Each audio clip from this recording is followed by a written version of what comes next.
Hello കൂട്ടുകാരെ, ഇന്നൊരു ഹൽവയുടെ റെസിപ്പിയുമായിട്ടാണ് വന്നിരിക്കുന്നത്. ഇന്നൊരു സ്പെഷ്യൽ ഹൽവയാണ് കേട്ടോ, ചുരക്കയുടെ ഹൽവ. മാർക്കറ്റിൽ പോയപ്പോൾ ഏതെടുത്താലും 10 എന്ന് പറഞ്ഞപ്പോൾ ഒരു വലിയ ചുരക്ക നോക്കി എടുത്തു. ഇതുപോലെ ക്ലീൻ ആക്കി കഷ്ണങ്ങളാക്കി വെച്ച് ഇതുപോലെ നമുക്ക് നല്ലതുപോലെ ഗ്രേറ്റ് ചെയ്തിട്ട് നെയ്യ് ഒഴിച്ച് ഗ്രേറ്റ് ചെയ്തത് കുറേശ്ശെയായിട്ട് ഇട്ട് കൊടുക്കണം. കാരണം മൊത്തത്തിൽ ഗ്രേറ്റ് ചെയ്ത് വെച്ചിട്ട് ഇടാന്ന് വെച്ചിട്ടുണ്ടെങ്കിൽ ഇത് മൊത്തം കറുത്ത നിറമായി പോകും. അതുകൊണ്ട് ഗ്രേറ്റ് ചെയ്ത് അനുസരിച്ചിട്ട് നമുക്ക് കുറേശ്ശെയായിട്ട് നെയ്യിലിട്ട് വഴറ്റി കൊടുക്കാം നല്ലതുപോലെ.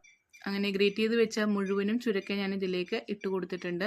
നെയ്യിലിട്ടൊന്ന് വഴറ്റി അതിൻ്റെ ഒരു പച്ച കുത്തക്ക മാറുന്നത് വരെ ഇതുപോലെ വഴറ്റിയെടുക്കണം. നെയ്യ് കുറച്ചുകൂടെ ഞാൻ ഒഴിച്ചു കൊടുത്തിട്ടുണ്ട്.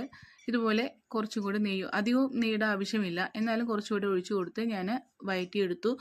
ഹൽവ ഉണ്ടാക്കിക്കൊണ്ടിരിക്കുമ്പോഴാണ് പുറത്തു നിന്നൊരു സൗണ്ട് കേട്ടത്. നോക്കിയപ്പോൾ ഒരു കുഞ്ഞതിഥി ഇരിക്കുന്നേ.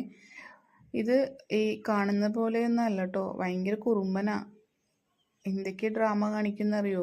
ഒരു ദിവസം ഞാൻ പേടിച്ചു പോയി. വയ്യാത്ത പോലെ ഇങ്ങനെ ഇഴഞ്ഞിഴഞ്ഞ് അതിൽ കൂടി പോകുന്നേ. ഞാൻ വിചാരിച്ചതിന് വയ്യായിരിക്കുമെന്ന്. നോക്കിയപ്പോൾ വേറെ എന്തോ സൗണ്ട് കേട്ടപ്പോൾ ആശാൻ ഓടിപ്പോവാണ്. അപ്പോൾ വയ്യായികയൊന്നും അല്ല, ഡ്രാമയായിട്ട് കാണിക്കുകയായിരുന്നു. അപ്പോൾ ഞങ്ങളുടെ ബാത്റൂമിൻ്റെ പുറകിൽ തന്നെയാണ് കേട്ടോ ആശാൻ്റെ വീട് കൂട്ടിയേക്കുന്നത്. അപ്പോൾ ഇത് കുഞ്ഞതാണ്, എൻ്റെ അമ്മയും കൂടി എൻ്റെ. അപ്പോൾ ഇതിനെയൊക്കെ കണ്ടങ്ങനെ ഇരിക്കുമ്പോൾ അയ്യോ, നമ്മുടെ ഹൽവയുടെ കാര്യം നോക്കാം. ഇനി നല്ലതുപോലെ വഴണ്ട് വന്നു കഴിഞ്ഞാൽ നമ്മൾക്ക് പാൽ ഒഴിച്ചു കൊടുക്കാം. ഞാനിതിൽ ചെറിയ ഗ്ലാസ്സിന് ഒരു 1.5 ഗ്ലാസ് പാൽ ഒഴിച്ചിട്ടുണ്ട്.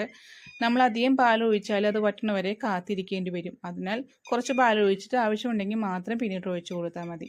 പിന്നീട് നമുക്ക് ഏലക്കായും പഞ്ചസാരയും കൂടി ഇതുപോലെ പൊടിച്ച് ചേർക്കാം. ഏലക്കായ ഇതുപോലെ പൊടിച്ച് ചേർക്കുകയാണെങ്കിൽ നല്ല ഫ്ലേവർ ഉണ്ടാവും. അപ്പോൾ ഇതുപോലെ ഞാൻ പൊടിയായിട്ടാണ് ചേർക്കുന്നത്. നിങ്ങൾക്ക് പഞ്ചസാര അങ്ങനെ തന്നെ ചേർക്കണമെങ്കിൽ അതുപോലെ ചേർത്ത് മെൽറ്റാക്കി എടുക്കാവുന്നതാണ്. ഇതുപോലെ പഞ്ചസാര പൗഡർ ഇടുമ്പോൾ കുറച്ചും കൂടി ഇതുപോലെ വെള്ളം പോലെ വരും. അതും നമ്മളൊന്ന് വറ്റി വരെ വഴറ്റി എടുക്കണം. അതിനുശേഷം കുറച്ച് മിൽക്ക് പൗഡറാണ് ഇട്ട് കൊടുക്കുന്നത്. ഇതിന് പകരമായിട്ട് നമുക്ക് മിൽക്കോവ പാല് പറ്റിച്ചെടുത്ത അതുണ്ടെങ്കിൽ അത് ഇട്ട് കൊടുക്കാവുന്നതാണ്. എൻ്റെ കയ്യിൽ അതില്ലാത്തത് കൊണ്ടാണ് ഞാൻ മിൽക്ക് പൗഡർ ഇട്ട് കൊടുക്കുന്നത്. അപ്പോൾ മിൽക്ക് പൗഡറും അതിൻ്റേതായ ഒരു ടേസ്റ്റ് തന്നെയാണ് കേട്ടോ വരുന്നത്. അപ്പോൾ ഇതുപോലെ വറ്റിച്ചെടുത്ത് നമ്മൾക്ക് നല്ലതുപോലെ വഴറ്റിയെടുക്കാം. അപ്പോൾ ഇതിലേക്ക് നമുക്ക് കുറച്ച് കശുവണ്ടിപ്പരിപ്പും കുറച്ച് മുന്തിരിങ്ങയും കൂടി, നിങ്ങളുടെ കയ്യിൽ ബദാമും പിസ്തയൊക്കെ ഉണ്ടെങ്കിൽ അതെല്ലാം ചേർക്കാവുന്നതാണ് കേട്ടോ. അപ്പോൾ ഈ ഹൽവയിൽ ഞാൻ കളറൊന്നും ചേർക്കുന്നില്ല. ആവശ്യമെങ്കിൽ നിങ്ങൾക്ക് കുറച്ച് ഗ്രീൻ കളർ ചേർക്കാവുന്നതാണ്.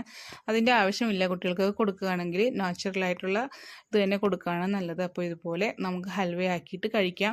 ചുരക്ക എന്ത് ചെയ്യണമെന്ന് വിചാരിച്ചിരിക്കുന്ന കൂട്ടുകാരുണ്ടെങ്കിൽ ഇതുപോലെ ഒന്ന് ചെയ്തു നോക്കിയാൽ വളരെ നല്ലതാണ്. ടേസ്റ്റാണ്. നല്ല ടേസ്റ്റോട് കൂടി തന്നെ എല്ലാവരും കഴിക്കും.